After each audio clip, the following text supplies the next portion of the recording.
Hello guys. तो पिछले video में मैंने दो बुक का पोल करा था और आपको गेस करने बोला था कि मैं अगली बुक कौन सी एक्सप्लेन करने वाला हूँ, बिहाइंड क्लोज डोर्स या फैमिली अपस्टेयर्स। बट इसी बीच मेरे को एक बहुत ही अच्छी बुक मिली है, देन शी वॉज गॉन। तो आज मैं इसी बुक को एक्सप्लेन करूंगा, जो कि एक साइकोलॉजिकल थ्रिलर बुक है। ये बुक आप लोगों के लिए थोड़ी कंफ्यूजिंग हो सकती है क्योंकि ये स्टोरी अपनी टाइमलाइन शिफ्ट करती रहती है, मगर आपको वीडियो के एंड में इस बुक के सारे राज अच्छे से समझ आ जाएंगे। तो गाइज, बिना कोई टाइम वेस्ट करे शुरू करते हैं इस एक्सप्लेनेशन को।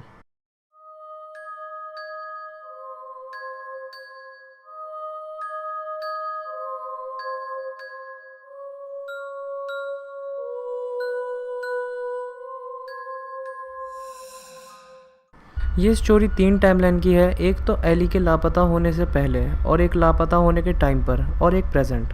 लॉरेल इस स्टोरी की मेन कैरेक्टर होती है एंड एली लॉरेल की बेटी होती है। तो स्टोरी स्टार्ट होती है लॉरेल से, जो अपनी बेटी हैना के फ्लैट में सफाई करने जाती है और वहाँ जाके उसे पता लगता है कि हैना पिछली रात घर नहीं आई। ये पता लगते ही लॉरेल के हाथ पैर ठंडे पड़ जाते हैं। लॉरेल एकदम से इसलिए घबरा जाती है क्योंकि पास्ट में उसकी छोटी बेटी एली पढ़ाई करने लाइब्रेरी जाती है और वो वहाँ से कभी वापस नहीं आती। हड़बड़ाहट में लॉरेल हैना के ऑफिस कॉल लगाती है और जब हैना फ़ोन पिकअप करती है तब जाके लॉरेल सुकून की सांस लेती है और बिना कुछ बोले फ़ोन कट कर देती है। अब स्टोरी 10 साल पहले शिफ्ट होती है, जब एली लाइब्रेरी का बोलकर घर से निकलती है और वो वापस नहीं आती। लॉरेल परेशान हो जाती है तो उसका हस्बैंड पॉल उसको थियो गुडमैन के घर कॉल करने को बोलता है, जो कि एली का बॉयफ्रेंड होता है। मगर थियो की मदर भी उसे यही बताती हैं कि एली यहाँ नहीं है। लॉरेल एली के सारे दोस्तों को कॉल करती है और लाइब्रेरी भी जाती है, जहाँ उसको सीसीटीवी फुटेज से पता चलता है कि एली वहाँ आई ही नहीं होती।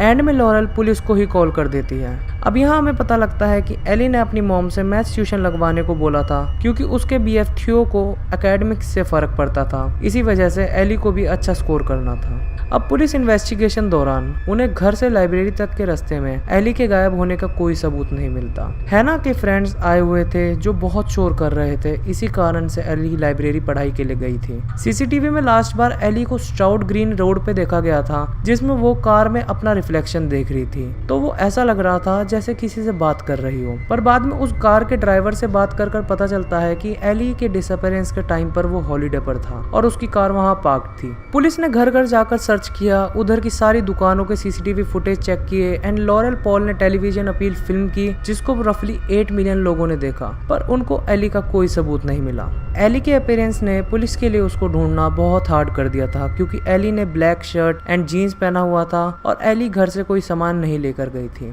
उस इंसिडेंट के 2 साल बाद पुलिस ने एली को सर्च करना बंद कर दिया था और सबको लगता था कि एली घर से भाग गई, पर एली कैसे भाग सकती है जबकि उसकी कोई सीसीटीवी फुटेज है ही नहीं भागते हुए। अब 10 साल बाद लॉरेल को पुलिस स्टेशन से कॉल आता है और लॉरेल उम्मीद से जल्दबाजी में पुलिस स्टेशन के लिए निकलती है। और अब इनकी लाइफ पूरी बदल चुकी थी क्योंकि वो और उसका पति पॉल अलग हो चुके थे और पॉल किसी और लेडी के साथ रहता था। उसकी बेटी हैना अपने काम में बिजी रहती थी और उसका बेटा अपनी जीएफ ब्लू के साथ रहता था। अब स्टोरी पास्ट में शिफ्ट होती है, जिसमें हमें पता लगता है कि एली ने न्यू मैथ्स ट्यूटर नॉले लगाई होती है, जो अपना 40s में होती है और उसका एक्सेंट आयरिश था। पहले नॉले एली से घुलने मिलने लगती है। नॉले एक अच्छी टीचर थी जिसकी हेल्प से एली अच्छे मार्क्स ला रही थी। नॉले उसको कभी इयररिंग्स लाती, कभी लिप बाम सेट, तो कभी पेन। हालांकि नॉले एली को अच्छे से पढ़ाती, मगर वो एली से बहुत अजीब बातें करती थी। अब एली नॉले से पढ़ना नहीं चाहती थी क्योंकि नॉले उसको बहुत ही अजीब फील कराती थी। एली ने अपनी मम्मी से सेल्फ स्टडी का बहाना बनाकर ट्यूशन छोड़ दिया था। एली के एग्जाम आ रहे थे। एली ट्यूशन छोड़ने के बाद नॉले के बारे में ज्यादा नहीं सोचती थी। एली पढ़ाई करने जब लाइब्रेरी जा रही थी तो रास्ते में उसे नॉली मिली एंड नॉले ने एली को ग्रीट किया। नॉले ने एली को कुछ प्रैक्टिस पेपर देने का बोला और वो उसको अपने साथ घर ले गई। अब स्टोरी प्रेजेंट में आती है जब लॉरेल पुलिस स्टेशन पहुंच जाती है। लॉरेल की दिल की धड़कनें बढ़ी हुई होती हैं। उसके मन में कई सवाल उठ रहे होते हैं क्योंकि अब तक कुछ पता नहीं चला था और अब एकदम से पुलिस स्टेशन में से उसे बुलाया गया है। क्या बात होगी? क्या एली मिल जाएगी या वो मर चुकी होगी? पुलिस वाले उसको इंटरव्यू रूम लेकर जाते हैं। उसके बाद वहाँ पॉल भी आ जाता है। डेन जो पुलिस इंचार्ज था उसने बताया कि डोवर में एक डॉग ने एक बैग ढूंढा है। डेन लॉरेल को बैग की पिक्चर दिखाता है, तब लॉरेल बताती है कि ये एली का है। दूसरी पिक्चर में एक ब्लैक टी शर्ट थी, फिर bra, jeans, scruffy white trainers, plain black hoodie, house key, exercise notebook and text book, pencil case, tiny leather purse, small laptop और लास्ट आइटम होता है पासपोर्ट। बट वो एली का passport नहीं, Hannah का था। लॉरेल ने बताया कि एली के जाने के कुछ साल बाद उसके घर पे चोरी हुई थी और वो हो सकता है कि एली कुछ सामान लेने आई हो और वो ही हैना का पासपोर्ट ले गई हो। उसी टाइम एक और पुलिसमैन रूम में आता है और वो डेन के कानों में कुछ फुसफुसाता है तो पता चलता है कि उन्हें कुछ बॉडी रिमेन्स मिले हैं। पहले लॉरेल के घर पे जब चोरी हुई थी तो पुलिस किसी भी कंक्लूजन पर नहीं आ पाई क्योंकि वहाँ किसी भी प्रकार के फिंगरप्रिंट्स नहीं थे और सीसीटीवी फुटेज में भी कुछ नहीं था। चोर एक एंशिएंट लैपटॉप, एक पॉल का पुराना फ़ोन, कुछ कैश, हैना का बनाया हुआ केक और pair of art deco silver candlestick. चोर कोई वैल्यूएबल सामान नहीं लेकर गया था। पुलिस ने पूछा कि हाउस कीज किस किस के पास हैं तो लॉरेल ने बताया कि कीज सिर्फ घर वालों के पास रहती हैं।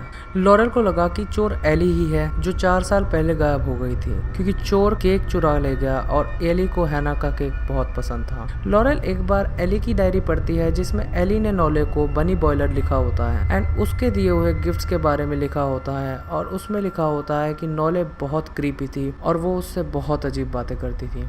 अब पॉल एंड लॉरेल एली की बॉडी रिमेन्स दफनाते हैं। फॉरेंसिक रिपोर्ट के अकॉर्डिंग एली को पहले किसी व्हीकल से कुचला गया है, फिर उसकी ब्रोकन बॉडी को ड्रैग किया गया और उसको एक शैलो ग्रेव में जंगली जानवरों के खाने के लिए छोड़ दिया गया था। अब एली के फ्यूनरल के 1 महीने बाद लॉरेल फ्लॉयड से मिली। लॉरेल फ्लॉयड को रैंडमली कैफे में मिली जहां फ्लॉयड ने उसे डिनर पर मिलने का बोला। लॉरेल अपनी बेटी का बहाना बनाकर वहां से चली आई। वो जब अपनी बेटी हैना के फ्लैट में आई तब वहां वो उसको फ्लॉयड के बारे में बताती है। फ्लॉयड की 2 डॉटर होती हैं, सारा, जेड एंड पॉपी। कुछ समय बाद लॉरेल एंड फ्लॉयड रिलेशनशिप में आ जाते हैं। लॉरेल को पॉपी को देख के लगता है कि पॉपी एली जैसी दिखती है और उसी की तरह बिहेव करती है। अब बहुत दिनों बाद लॉरेल एंड हैना बर्थडे पार्टी ऑर्गेनाइज करते हैं जिसमें वो पूरी फैमिली को इन्वाइट करते हैं, साथ में फ्लॉयड को भी। वहाँ ब्लू, लॉरेल के बेटे की जीएफ, उसको फ्लॉयड के बारे में वार्न करती है कि फ्लॉयड एक मिस्टीरियस इंसान है और उसके बारे में कुछ चीजें ठीक नहीं है। लॉरेल अब फ्लॉयड के घर से अपने फ्रेंड से मिलने जाती है तब वो एक लेटर देखती है जिसपे नॉले का नाम लिखा होता है। उसको ये नाम सुना हुआ लगता है पर लॉरेल नाम रिकॉल नहीं कर पाती। अब यहाँ पे एक बहुत बड़ा राज खुलता है कि नॉले पॉपी की मॉम है। जब उसको फ्लॉयड बताता है कि यह मैथ्स का ट्यूशन पढ़ाती थी तब लॉरेल को याद आ जाता है कि इसने एली को भी ट्यूशन पढ़ाया है। पॉपी को उसकी मॉम नॉले बिल्कुल भी पसंद नहीं थी, उसको वो अगली लगती थी। जब पॉपी 4 साल की थी नॉले पॉपी को फ्लॉयड के घर पे छोड़ के चली गई थी एंड सब अबेंडन कर गायब हो गई और फिर दोबारा कभी नहीं दिखी।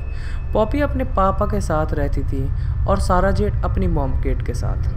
अब यहाँ हमें नॉले की स्टोरी बताई जाती है कि नॉले बड़े होते हुए बहुत ही टफ टाइम से गुजरी होती है। उसके 2 बड़े भाई होते हैं और 2 छोटे। उसकी बहन कैंसर से मर जाती है जब वो सिर्फ 8 साल की थी। नॉले के पापा एक मैथ्स टीचर थे और उसकी मॉम मेडिकल हिस्ट्री की बुक राइटर थी। उसके पेरेंट्स प्यार से ज्यादा उसे जज करते थे। नॉले ने मैथमेटिक्स में पीएचडी की थी। नॉले ने एक बुक पढ़ी थी बैड एट मैथ्स जो उसको बहुत पसंद आई थी, जो कि फ्लॉयड ने लिखी थी। नॉले 41 की थी जब वो फ्लॉयड से पहली बार मिली थी। वो बुक साइन कर रहा था अपने पब्लिशर स्टैंड पे। नॉले ने उसकी फोटो बुक में देखी थी और उसको वो बहुत पसंद आई थी। नॉले को पता था वो वहाँ होगा तो वो अच्छे से तैयार होकर आई थी। नॉले ने उसकी बुक 30 बार पढ़ी थी और वो बुक उसको 1 हफ्ते में इतना हंसा देती थी जितना वो पूरे साल नहीं हंसती थी। नॉले एंड फ्लॉयड दोनों स्टाउट ग्रीन में रहते थे। नॉले एंड फ्लॉयड कुछ टाइम बाद रिलेशनशिप में आ गए थे। अब प्रेजेंट में लॉरेल अपनी फोन नंबर डायरी खोलती है जिसमें उसको नॉले का फोन नंबर मिलता है। लॉरेल नॉले को कॉल करती है तो फोन एक लड़का उठाता है जिसका नाम जोशुआ था। नॉले जोशुआ की अंट होती है। लॉरेल जोशुआ के घर जाती है। वहाँ जोशुआ उसे बेसमेंट में लेकर जाता है जहाँ एक अगली सोफा बेड, चूहा और एक बहुत ऊंची विंडो और एक रॉटन कारपेट होता है। जोशुआ नॉले के घर में रह रहा होता है। वो लॉरेल को नॉले के डिसअपीयरेंस के बारे में बताता है। ऐसे ही बात करते टाइम लॉरेल को बेसमेंट में एक वाटरमेलन फ्लेवर्ड लिप बाम मिलती है जिसे वो चुपके से उठाकर अपनी जेब में रख लेती है। लॉरेल घर आके स्पेयर रूम में जाती है और वहाँ एली के सामान देखती है। उसमें उसको papaya flavour, mango flavour and honeydew melon lip balm मिलती है। लॉरेल वाटरमेलन लिप बाम को निकालती है जो उसको नॉले के बेसमेंट से मिली होती है और जब वो उसको बाकी लिप बाम के साथ रखती है तो वो एक सेट बनाता है। अब स्टोरी फिर से नॉले पे शिफ्ट होती है जब नॉले प्रेग्नेंट होती है, पर जब वो चेकअप के लिए जाती है तो बेबी की कोई हार्ट बीट महसूस नहीं होती। 2 साल बाद वो फिर से प्रेग्नेंट होती है पर फिर से उसका बच्चा मर जाता है। उसी दिन वो एली को ट्यूशन पढ़ाने जाती है और उसे पता लगता है कि वो एली एली से ऑब्सेस्ड है। जब लॉरेल ने नॉले को ट्यूशन का मना किया था तब नॉले ने एली को स्टॉक करना शुरू कर दिया था। जब एली लाइब्रेरी जाती थी तब वो एली को कैफे से देखती थी। एक दिन नॉले चाहती थी कि एली को उसकी एग्जिस्टेंस महसूस हो। नॉले एली के सामने चली गई पर एली को नॉले को पहचानने में टाइम लग गया। जब एली को नॉले याद आई तब उसने उसे स्माइल कर ग्रीट किया। नॉले को ये बात बहुत ही बुरी लग गई। जब एली नॉले के घर जाती है तो नॉले उसको एक ड्रिंक ऑफर करती है जिसे पीकर एली बेहोश हो जाती है। 12 घंटे बाद जब एली की आंख खुलती है तब नॉले उसको पानी देती है। एली बोलती है कि उसकी मॉम डर गई होंगी तो नॉले बोलती है कि उनको लग रहा होगा कि तुम थियो के घर हो। नॉले ने एली को बेसमेंट में रखा होता है। नॉले उसके लिए सैंडविच लाती है पर एली खाती नहीं तो नॉले रूम लॉक कर चली जाती है। अगले दिन जब सुबह होती है एली चेयर लेती है और विंडो के पास जाती है और वहाँ हेल्प लिख देती है। एली वहाँ 1 घंटे से ज्यादा खड़ी रहती है इस उम्मीद में कि कोई उसको ढूंढ रहा होगा और उसको लेने आएगा। एकदम से गेट खुलने की आवाज आती है तो एली चेयर उठाकर नॉले पर फेंक देती है। एली नॉले की बैक पर जंप कर देती है और अपने हाथ उसके गले में डालकर उसका सर वुडन वॉल में मारने की कोशिश करती है पर एली से पहले नॉले उसको बैकवर्ड दीवार से मार देती है और एली के सर में लग जाती है जिससे वो जमीन पर गिर जाती है। नॉले उसको उठाकर सोफा बेड पर रखती है और उसके हाथ भर बांध देती है। नॉले एली के लिए 2 हैमस्टर लाती है क्योंकि नॉले को लगता था कि एली को हैमस्टर पसंद होते हैं मगर एली को कभी हैमस्टर नहीं पसंद थे। नॉले ने बताया कि एली के बारे में ये न्यूज़ चल रही है टीवी पे कि वो एग्जाम से बहुत स्ट्रेस थी, इसी वजह से वो भाग गई। एली को कभी किसी ने स्टाउट ग्रीन रोड पे नॉले के साथ नहीं देखा था। किसी को नॉले पर शक नहीं था। सब अपनी नॉनसेंस थ्योरी बना रहे थे क्योंकि किसी के पास कोई सबूत नहीं था। नॉले फिर एली को ज्यादा स्ट्रेस लेने के लिए मना करती है और हैमस्टर पर फोकस करने को बोलती है। नॉले ने कुछ चीजें पहले से ही प्लान की हुई थी, जैसे उसने रूम पहले ही साफ कर दिया था और सारी नोकीली चीजें कमरे से हटा दी थी। वो एली के लिए फिर से वो बेहोशी की ड्रिंक लेकर आती है एंड साथ में थोड़ा ड्रग्स जिससे एली सो जाए। एक दिन एली के पेट में सेंसेशन होने लगती है। उसको लगता है कि वो हैमस्टर की वजह से है पर वो उसके पेट में हो रही थी। अब यहाँ पे बहुत अजीब बात पता लगती है कि एली प्रेग्नेंट है। नॉले उसके लिए प्रेगनेंसी बुक लाती है और कुछ मेडिसिन। नॉले एक डॉक्टर स्टेथोस्कोप लाई जिससे दोनों बेबी की हार्ट बीट सुनते थे। नॉले ने एली को चुना था क्योंकि वो माँ नहीं बन सकती थी और उसने गॉड से बोला उसको बेबी दिलवा दो तो गॉड ने उसे बोला कि एली स्पेशल है। और ये बात से साफ साफ क्लियर हो रहा था कि नॉले मेंटली ठीक नहीं है। फ्लॉयड नॉले से अलग होना चाहता था जब एली 8 मंथ प्रेग्नेंट थी और यही सब उसकी लाइफ में हुआ जिससे वो एक पागल औरत बन चुकी थी। नॉले ने बिना किसी मेडिकल इंटरवेंशन के एली के बेबी की डिलीवरी करवा दी। एली ने उस बच्चे का नाम पॉपी रखा। जब पॉपी 2 साल की थी तब नॉले उसे क्लिनिक लेकर गई और उसका चेकअप करवा के उसका नाम रजिस्टर कराया। कुछ टाइम बाद एली का बेबी में से इंटरेस्ट कम हो गया था। उसने खाना खाना छोड़ दिया और वो अपनी मम्मी को याद करती थी। जब पॉपी 5 मंथ की थी नॉले एली से इरिटेट हो गई और उसे रूम का लॉक लगाकर चली गई थी और बहुत टाइम तक उस गेट को नहीं खोला था। अब स्टोरी शिफ्ट होती है प्रेजेंट में जब लॉरेल एंड सारा बात कर रहे होते हैं एंड सारा लॉरेल को बताती है कि जब वो छोटी थी तो उसने देखा कि नॉले जब प्रेग्नेंट थी तब उसकी बेली नहीं थी और वो एक फेक बेली पहन रही थी। कुछ टाइम बाद लॉरेल पॉपी को नॉले के घर में लेकर जाती है तो वो उसको बेसमेंट में लेकर जाती है तो पॉपी बोलती है कि उसकी मॉम ने वहाँ जाने से मना किया है क्योंकि वहाँ मॉन्स्टर है। इससे लॉरेल समझ जाती है कि पॉपी को कुछ चीज़ें याद हैं। लॉरेल नॉले के घर उसकी मम्मी को कॉल करती है तो उसकी मॉम बताती है कि जिस वीक नॉले गायब हुई थी उस वीक वो पॉपी को लेकर घर आ रही थी। एक दिन लॉरेल ने फ्लॉयड से पूछा कि क्या पॉपी खुश थी जब नॉले ने उसे तुम्हारे यहाँ छोड़ा था तो फ्लॉयड ने बोला हाँ क्योंकि उसको नॉले पसंद नहीं थी। लॉरेल पॉपी के कमरे में जाती है। वहाँ उसे कैंडल स्टिक मिलती है जो उसके घर चोरी के टाइम गायब हो गई थी। लॉरेल को लगता था कि ये एली ने चुराई है पर उसके पास कोई सबूत नहीं था। अब फिर से स्टोरी नॉले पर शिफ्ट होती है। जब पॉपी 6 मंथ की थी तब नॉले पहली बार उसको फ्लॉयड से मिलाने लेकर आई। जब पॉपी 2 या 3 साल की थी तब नॉले ने सोचा कि वो अपना घर मार्केट पर रख दें क्योंकि वो बहुत पुअर थी। नॉली ने सोचा कि वो एली को रनवे दिखाए तो उसने एली के बैग में से उसके घर की कीज ली और जब लॉरेल बाहर थी तब उसने घर जाकर कुछ सामान चुरा लिया ताकि ऐसा लगे कि एली भाग गई। नॉले को एली का पासपोर्ट नहीं मिला तो उसने हैना का ले लिया क्योंकि वो दोनों बहुत सिमिलर दिखते थे। अब स्टोरी शिफ्ट होती है पहले जब नॉली एली को बेसमेंट में बंद कर देती है और बहुत टाइम तक वहाँ जाती नहीं। एली बेसमेंट में मर जाती है। कुछ टाइम बाद बेसमेंट की स्मेल बहुत ही गंदी हो जाती है। नेबर में से कोई नॉली को स्मेल की वजह पूछने लगता है। नॉले ने बोल दिया था कि ये ड्रेन की स्मेल है। नोले एली को ब्लैंकेट बॉक्स में डालती है और फिर उसको कार बूट में डाल देती है और उसके सारे एसेसरीज, पासपोर्ट और उसके पुराने कपड़े साथ रख देती है। नोले अंधेरी रात में डोवर जाती है और कहीं डीप और सुनसान जगह जाकर रुक जाती है। नोले एली की कुछ हड्डियों को रोड पर रखती है और उस पर कार चला देती है, फिर उसको उठा के डिच में फेंक देती है। बाकी की बोन्स नोले रोड से कुछ माइल्स दूर जाकर म्युनिसिपल डंप में डाल देती है। नोले को लगता है कि कोई ना कोई उसे ढूंढ लेगा, पर महीने बीत गए फिर भी उसका कोई पता नहीं चलता। लंदन हाउसिंग मार्केट स्लो हो गया था तो उसने डिसाइड किया कि वो अब अपने घर मार्केट पे नहीं रखेगी। नोले पॉपी को लेकर आयरलैंड जा रही थी क्योंकि फ्लॉयड पॉपी की पूरी कस्टडी मांग रहा था। फ्लॉयड से मिलने का आखिरी रास्ता पॉपी थी और अगर वो पॉपी को दे देती तो वो रास्ता भी बंद हो जाता। नोले ने जो भी किया वो फ्लॉयड के साथ रहने के लिए किया।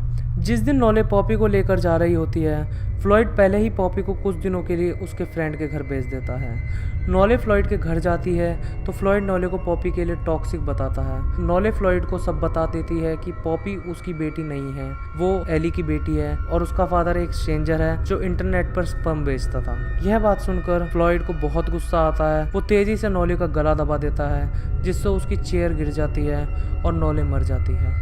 अब स्टोरी शिफ्ट होती है प्रेजेंट में, जब लॉरेल फ्लॉयड से पूछती है कि पॉपी को वो कैंडल स्टिक कहाँ से मिली। तब फ्लॉयड ने बोला कि जब वो नोले के घर पॉपी का सामान लेने गया वहाँ रखी थी तो वो वहाँ से ले आया। एक दिन लॉरेल फ्लॉयड के स्टडी रूम में जाती है, वहाँ उसको कुछ न्यूज़पेपर कटिंग्स मिलती हैं जिसमें लॉरेल, पॉल एंड एली की फोटो होती है। उसकी ड्रॉर में लॉरेल एंड पॉल के सारे इंटरव्यू की क्लिपिंग होती है। तो लॉरेल को याद होता है कि एक बार फ्लॉयड उसको बोलता है कि उसने उसको गूगल किया था, तब उसको एली के बारे में पता चला। पर फ्लॉयड को लॉरेल के आने से पहले से ही एली के डिसअपीयरेंस के बारे में सब पता होता है और उस पर उसकी सारी न्यूज़पेपर कटिंग्स और जानकारी होती है। लॉरेल को पुरानी सारी बातें याद आ जाती हैं जब ब्लू उसके बेटे की जीएफ उसको वार्न करती है फ्लॉयड के बारे में। लॉरेल को लगने लगता है कि फ्लॉयड ने जो बताया खुद के बारे में वो सब झूठ था एंड वो फेक है। एक दिन फ्लॉयड लॉरेल को गिफ्ट देने के लिए अपने घर बुलाता है, यह बोलकर कि गिफ्ट बड़ा है, उसको आना पड़ेगा। लॉरेल को पता था कि वो उसको किसी पर्पस से बुला रहा है, तो लॉरेल पॉल एंड हैना को मैसेज करती है कि अगर मैं आ ना पाऊँ तो प्लीज़ किसी को फ्लॉयड के घर पर हेल्प के लिए भेज देना। लॉरेल फ्लॉयड के घर जाती है, वहाँ फ्लॉयड लॉरेल को गिफ्ट देता है कि मैं तुम्हें तुम्हारी एक प्रीशियस चीज़ लौटाना चाहता हूँ। मेरा स्टडी डोर अनलॉक्ड है एंड कंप्यूटर में एक वीडियो मैसेज है, उसको प्ले करना, उसमें तुम्हें सब बताऊंगा। उस मैसेज वीडियो में फ्लॉयड लॉरेल को सब कुछ बता देता है कि कैसे नोले ने एली को बेसमेंट में रखा और कैसे एली पॉपी की मॉम है। फ्लॉयड बताता है कि उसने गलती से नोले को भी मार दिया था और उसकी बॉडी अपने गार्डन में दफना दी थी एंड वो पॉपी को रख ले क्योंकि वो उसकी अमानत है। अगर वो चाहे तो पुलिस को कॉल कर सकती है या उसको माफ़ कर सकती है। फ्लॉयड पॉपी को भी एली के बारे में सब बता देता है और लंदन चला जाता है। वहाँ जाकर फ्लॉयड खुद को गन से मार लेता है। 8 महीने बाद थियो एंड हैना शादी कर लेते हैं। पॉपी को फ्लॉयड की बहुत याद आती है और अब वो लॉरेल को मॉम बुलाती है। तो गाइज़ ये थी story then she was gone की। ये स्टोरी थोड़ी कंफ्यूजिंग है मुझे पता है, लेकिन ये स्टोरी मुझे पर्सनली बहुत अच्छी लगी क्योंकि इसकी स्टोरी टाइमलाइन और इसके ट्विस्ट एंड टर्न्स मुझे बुक पढ़ने पे मजबूर कर गए थे। आपको ये बुक कैसी लगी आप मुझको ये कमेंट में बता सकते हैं, और नेक्स्ट बुक आप कौन सी चाहते हैं जो मैं एक्सप्लेन करूँ ये भी आप मुझे कमेंट में बता सकते हैं। तब तक के लिए थैंक यू गाइस।